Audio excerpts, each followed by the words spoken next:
Hello കൂട്ടുകാരെ, എല്ലാവർക്കും ഒരു പുതിയ വീഡിയോയിലേക്ക് സ്വാഗതം.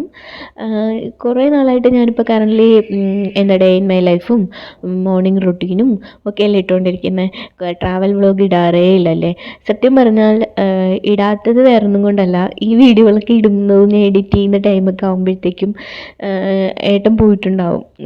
അപ്പോൾ അതുകൊണ്ടാണ് ഞാനിതൊന്ന് പിന്നെ എഡിറ്റ് ചെയ്യുമ്പോൾ എനിക്ക് സങ്കടം വരും. ഇപ്പോൾ ഞാൻ എഡിറ്റ് ചെയ്യാനിരിക്കുമ്പോൾ കൂടി എനിക്ക് സങ്കടം വരുന്നുണ്ട്. കാരണം ഓരോ നിമിഷങ്ങളും നമുക്ക് വിലപ്പെട്ടതാണ്.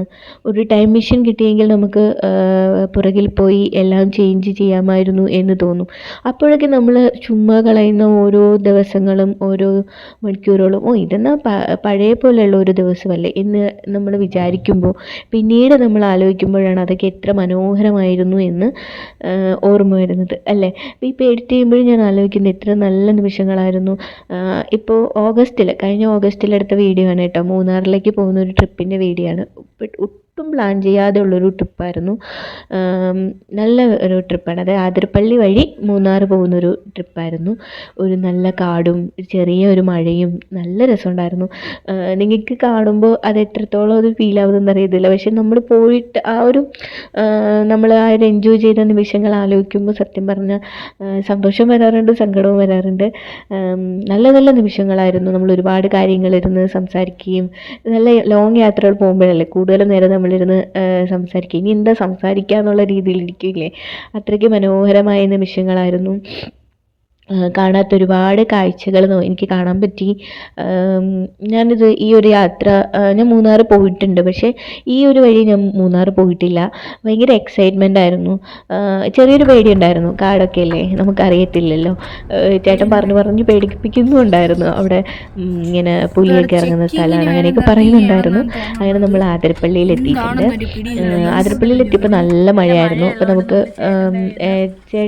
ചേച്ചിയുടെ കുഞ്ഞും കൂടെ ഉണ്ടായിരുന്നു. അപ്പോൾ അവൾക്ക് ഒരു കോട്ടൊക്കെ നമ്മൾ മേടിച്ചു. റെയിൻ കോട്ട് ഇട്ടിട്ട് കൊണ്ടുപോകാൻ പറ്റൂ, കാരണം അടുത്തൂടെ മഴ പോയാൽ പനി വരുന്നൊരു കുട്ടിയാണ്. അപ്പോൾ നമ്മൾ റെയിൻ കോട്ടൊക്കെ മേടിക്കുന്നുണ്ട്. നല്ല എൻജോയ് ചെയ്തായിരുന്നു. അപ്പോൾ അയാളോട് നമ്മൾ ചോദിക്കുന്നുണ്ട്, ചേട്ടനോട് ചോദിക്കുന്നുണ്ട്, ഈ വഴി പോയാൽ എപ്പോഴും നമുക്ക് ഫുഡൊക്കെ കിട്ടും, കാരണം നമ്മൾ വിശന്നിരിക്കുമായിരുന്നു. അപ്പോൾ പറഞ്ഞു ഇവിടുന്ന് തന്നെ ഫുഡ് കഴിച്ചിട്ട് പോക്കോ, അങ്ങോട്ട് കാടാണ്, ഒന്നും കിട്ടത്തില്ല, പിന്നെ 6 മണിയാകുമ്പോൾ ചെക്ക് പോസ്റ്റ് അടയ്ക്കും എന്നുണ്ടായിരുന്നു. അപ്പോൾ ആ ഒരു നമുക്കുള്ളത് കൊണ്ട് തന്നെ ഞങ്ങൾ പെട്ടെന്ന് അവിടെ നിന്ന് ഇറങ്ങാനായിട്ട് തീരുമാനിച്ചു കേട്ടോ.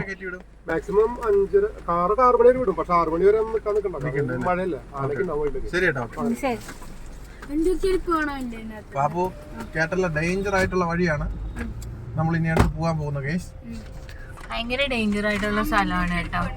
മാമന്റെ ചെരുവ് മാമന്റെ കയ്യിലുണ്ട്. പാപ്പിക്ക് കളർ ഉള്ളത് തന്നെ വേണോ പാപ്പി? കാരണം നമുക്ക് ഇതാ കുരങ്ങ അങ്ങനെ കണ്ടോ, കുരങ്ങെന്തോ കാണത്തുണ്ടോ?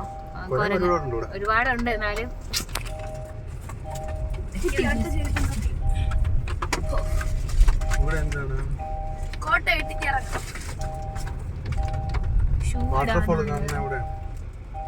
വാട്ടർഫാളിൽ പോവാൻ പറ്റത്തില്ലേ? വണ്ടി ഇവിടെ കോട്ടൊന്നും തലയെ കൂടെ തുണിയിട്ടുണ്ടെങ്കിൽ കോട്ട അവിടെ പോകുമ്പോ ഇടാം. ഓക്കെ. അങ്ങനെ ഞങ്ങൾ കാർ ഇവിടെ പാർക്ക് ചെയ്തിട്ട് ദൂരെ നിന്ന് കാണുന്നതാണ് കേട്ടോ ആതിരപ്പള്ളി വെള്ളച്ചാട്ടത്തിൻ്റെ ദൂരെയുള്ള കാഴ്ചയാണ്. വളരെ മനോഹരമായ വെള്ളച്ചാട്ടം. ആ മലയിൽ നിന്ന് ചെറുതായിട്ടും ഇങ്ങനെ ഒക്കെ പോലെ മഞ്ഞ് വരുന്നത് കാണാൻ പറ്റും. ചെറിയൊരു ചാറ്റൽ മഴയുണ്ട്. നല്ല രസമുണ്ടായിരുന്നു. ഞാൻ വീഡിയോ എടുത്തുകൊണ്ടിരുന്നപ്പോൾ ഫ്രണ്ടിൽ കൂട്ടം കുരങ്ങൻ പോകുന്നുണ്ട്. എനിക്ക് കുറച്ച് പേടിയാണ് കേട്ടോ കുരങ്ങനെയൊക്കെ. മനുഷ്യനൊക്കെ അത്ര പേടിക്കേണ്ടതില്ല, എന്നാലും എനിക്ക് ചെറിയ പേടിയാണ്. അപ്പോൾ ഞങ്ങൾ ഒരു ടിക്കറ്റൊക്കെ എടുത്തിട്ട് നമ്മൾ നടന്ന് പോയിക്കൊണ്ടിരിക്കുകയാണ്. ടിക്കറ്റ് കുറച്ച് ദൂരെ നിന്നാണ് ടിക്കറ്റ് എടുത്തത്. അപ്പോൾ അതിലൂടെയുള്ള വഴികളാണ് കേട്ടോ. നമുക്കുള്ള നടപ്പാതകൾ നല്ല സെറ്റാക്കി വെച്ചിട്ടുണ്ട് എങ്കിലും ആ കാടിൻ്റെ മനോഹാരിത ഒരിക്കലും നഷ്ടപ്പെടാതെയാണ് അത് കെട്ടിയിരിക്കുന്നത്. അത് തന്നെ വളരെ നല്ലൊരു കാഴ്ചയാണ്. എനിക്ക് ഭയങ്കരമായിട്ട് ഇഷ്ടപ്പെട്ടു. റെയിൻ കോട്ട് ഇടണ്ടെന്നൊക്കെ വിചാരിച്ചിരുന്നിട്ടും ഞങ്ങൾ റെയിൻ കോട്ടൊക്കെ ഇടേണ്ടി വന്നു. കാരണം ചെറിയ മഴയുണ്ട്. അപ്പം തണുപ്പുമുണ്ട്. അപ്പം നമ്മൾ റെയിൻകോട്ടൊക്കെ ഇട്ട് നടക്കുകയാണ്. സത്യം പറഞ്ഞാൽ അധികം ആൾക്കാരൊന്നും ഇല്ലായിരുന്നു. ഞങ്ങൾ പോയതൊരു വർക്കിംഗ് ഡേയിലാണ്, അതുകൊണ്ടാണ് അധികം ആൾക്കാരില്ലായിരുന്നത്. എന്നാലും നല്ല രസമുണ്ടായിരുന്നു. അധികം ആൾക്കാരില്ലാത്തതാണ് നല്ലതെന്ന് തോന്നി. കാരണം നമ്മൾ നല്ല എൻജോയ് ചെയ്ത് സംസാരിച്ചും കാര്യങ്ങൾ പറഞ്ഞും ഓരോ കാഴ്ചകളും പാപ്പിക്ക് കാണിച്ചു കൊടുത്തും ഒക്കെ നന്നായിട്ട് നമ്മൾ എൻജോയ് ചെയ്ത് നടക്കുമായിരുന്നു. പക്ഷേ കുറച്ച് വഴികളെന്ന് പറയുന്നത് സ്ലിപ്പറി ആയിരുന്നു. എന്നാലും നമ്മളിങ്ങനെ ഓരോ കാര്യങ്ങളൊക്കെ പറഞ്ഞുകൊണ്ട് ഇങ്ങനെ നടക്കുകയാണ്. അപ്പോഴാണ് അവിടെ വെച്ചൊരു പാർക്കിലേക്കുള്ള ഒരു കൂപ്പിടും കൊണ്ടൊക്കെ വന്നിട്ടുണ്ടായിരുന്നു ആൾക്കാർ. അപ്പോൾ ഞങ്ങളുടെ ഒരു ഡെസ്റ്റിനേഷൻ മൂന്നാർ ആയതുകൊണ്ട് ഞങ്ങളുടെ മനസ്സ് ചെറുതായിട്ട് ചാഞ്ചല്യപ്പെട്ടു എങ്കിലും നമ്മൾ അവിടോട്ട് തന്നെ പോകാമെന്ന് വിചാരിച്ചു. എന്ത് വലിയ മരങ്ങളാണല്ലേ! സത്യം പറഞ്ഞാൽ ഇത്രയും വലിയ മരങ്ങൾ എത്ര വർഷങ്ങൾക്ക് മുമ്പ് നട്ടതാവാം. അതെന്ത് ഇത്രയും എന്തൊക്കെ പോരാട്ടങ്ങൾ സഹിച്ചാവാം ആ മരങ്ങൾ വലുതായി നിൽക്കുന്നത് അല്ലേ? നമ്മുടെ ജീവിതത്തിൽ നമ്മുടെ ഒരുപാട് പ്രതിസന്ധികൾ വരുമ്പോൾ നമ്മൾ ഒരുപാട് തളർന്നു പോകും. പക്ഷേ മരങ്ങളെ ഒന്ന് ആലോചിക്കുക, അവർക്ക് ആരും തുണയായിട്ടില്ല, അവരൊക്കെ ആരും സംരക്ഷണത്തിനായിട്ടില്ല. വെട്ടാൻ മാത്രമേ എല്ലാവരും വരുന്നുള്ളൂ, വെട്ടി നശിപ്പിക്കാൻ മാത്രമാണ് എല്ലാവരും വരുന്നത്. പക്ഷേ എന്നാലും തളരാതെ ആർക്കോ വേണ്ടി പൂത്തും കാച്ചും പ്രകൃതിയിലെ എല്ലാ മഴയും വെയിലും എല്ലാം പോരാടി അതിജീവിച്ച് വളർന്ന് പന്തലിച്ച് നിൽക്കുന്ന മരങ്ങൾ. സത്യം പറഞ്ഞാൽ അതൊക്കെ ഒരു കൗതുകമാണ് തന്നെയാണ്. നമ്മുടെ ജീവിതത്തിൽ നമ്മൾ കുറേ എന്താ പറയുക, പഠിക്കേണ്ട പാഠങ്ങളാണത് ഓരോന്നും. നമ്മൾ തനിച്ചായാലും നമ്മുടെ ജീവിതത്തിൽ പോരാടുക തന്നെ വേണം എന്നുള്ള ഒരു വലിയ നല്ല പാഠമാണ് നമുക്ക് ഓരോ മരങ്ങളും ചെടികളും പ്രകൃതിയിലുള്ള ഓരോന്നും കാണിച്ചു തരുന്നത്.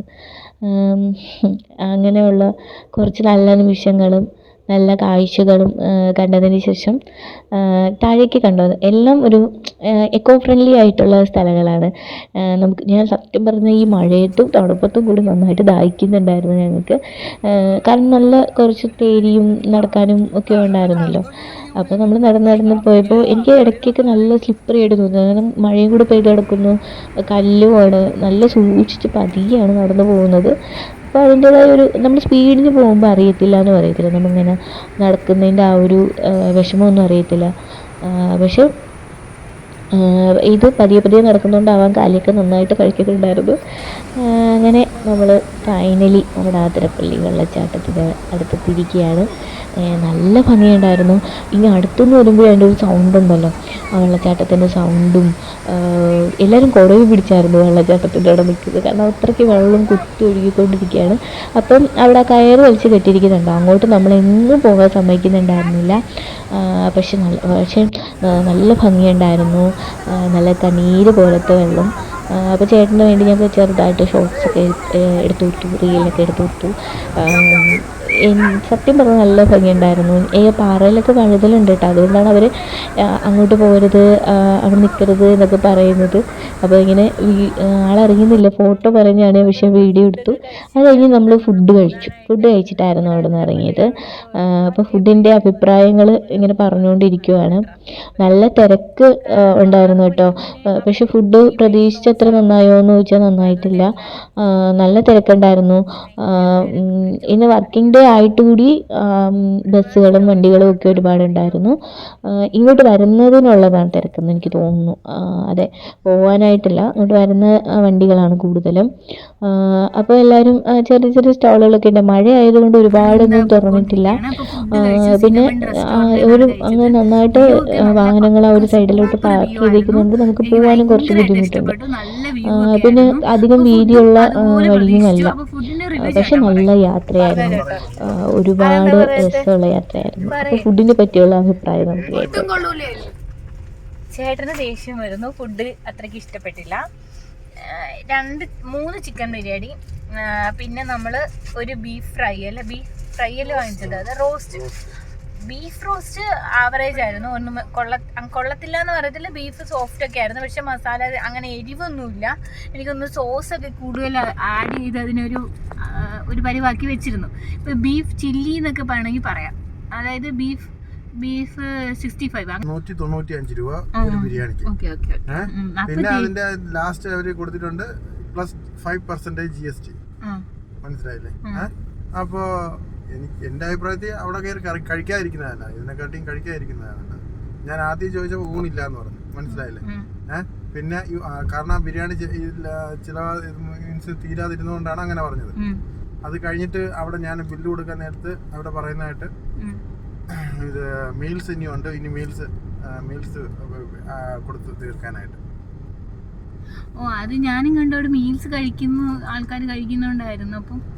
അപ്പം നമുക്ക് മീൽസ് മതിയായിരുന്നു സത്യം പറഞ്ഞാൽ. കാരണം നമ്മൾ ഇത്തിരി യാത്ര ചെയ്യുന്നതുകൊണ്ട് ബിരിയാണി അത്ര യാത്രയ്ക്ക് നല്ലൊരു ഫുഡ് ആണെന്ന് എനിക്ക് തോന്നണില്ല. എന്നാലും കുഴപ്പമില്ല, ബിരിയാണി കൊള്ളത്തില്ലായിരുന്നു. അപ്പം 200 രൂപയ്ക്ക് കൂടെ പൈസ കൂടെ നോക്കുമ്പോൾ ഒട്ടുമേ കൊള്ളത്തില്ലായിരുന്നു. പാപ്പിയുടെ അഭിപ്രായം? ഒട്ടും കൊള്ളൂലായിരുന്നു. ഓക്കെ, ഇത് പാപ്പി ചുമ്മാ പറയുന്നതിന് അവിടെ നിന്ന് ഇറങ്ങിയെന്ന് വരെ പറഞ്ഞുകൊണ്ടിരുന്നു നല്ല ബിരിയാണിയായിരുന്നു. ഇവിടെ വന്നപ്പോൾ ഒട്ടും കൊള്ളൂലായിരുന്നു. അതിനുശേഷം നമ്മൾ ചാർപ്പ ബ്രിഡ്ജിൻ്റെ അവിടെ എത്തി. നല്ലൊരു വെള്ളച്ചാട്ടം അവിടെ ഉണ്ടായിരുന്നു. സത്യം പറഞ്ഞാൽ ആതിരപ്പള്ളിയിലെ വലിയൊരു വെള്ളച്ചാട്ടം കണ്ടതിന് ശേഷം ഈ വെള്ളച്ചാട്ടം കാണുന്നത് കൊണ്ടാണോ എന്തോ ചെറുതായിട്ട് തോന്നി. പക്ഷേ ഇപ്പോൾ വീഡിയോ എഡിറ്റ് ചെയ്തപ്പോൾ എന്ത് നല്ല ഭംഗിയായിരുന്നു എന്ന് തോന്നി. ഞാൻ ഇറങ്ങാതെ ഇരിക്കുമായിരുന്നു. ഇപ്പോഴും ചേട്ടൻ പറഞ്ഞു നീ പോയി കാണ്, വീഡിയോ ഒക്കെ എടുക്കുക എന്ന് പറഞ്ഞത്. സത്യം പറഞ്ഞാൽ മറ്റേത് ഇത്ര വലുതൊന്നും അല്ലല്ലോ എന്ന് വിചാരിച്ചു. നമുക്ക് കിട്ടാതെ വരുന്ന ഓരോ നിമിഷങ്ങളിലുമാണ് നമ്മൾ അന്ന് കണ്ട കാഴ്ചകൾക്ക് കൂടുതൽ ഭംഗിയേറുക എന്ന് പറയുന്നത് സത്യമായിരിക്കും അല്ലേ? അപ്പോൾ അതിനുശേഷം വീണ്ടും നമ്മളിങ്ങനെ ചെക്ക് പോസ്റ്റ് കടന്നു. ഒരു ചെക്ക് പോസ്റ്റ് ഉണ്ടായിരുന്നു. ചെക്ക് പോസ്റ്റിൽ നമ്മൾ രജിസ്റ്റർ ചെയ്യണം നമ്മുടെ വണ്ടി നമ്പർ, പേര്, ഏട്ടൻ്റെ പേര്, നമ്മൾ എത്ര പേരുണ്ട് നമുക്കുള്ള ഡീറ്റെയിൽസ് കൊടുക്കണം. കൊടുത്തിട്ട് നമ്മളിങ്ങനെ യാത്ര ചെയ്തുകൊണ്ടിരിക്കുകയാണ് അടുത്തത്. ഇപ്പോൾ ഇവിടെയൊക്കെ കാണുന്ന ഈ ചെറിയ ചെറിയ വീടുകൾ മാത്രം, ഈ ഒരു ചെക്ക് പോസ്റ്റിൻ്റെ അടുത്ത് കുറച്ച് വീടുകളുണ്ട്.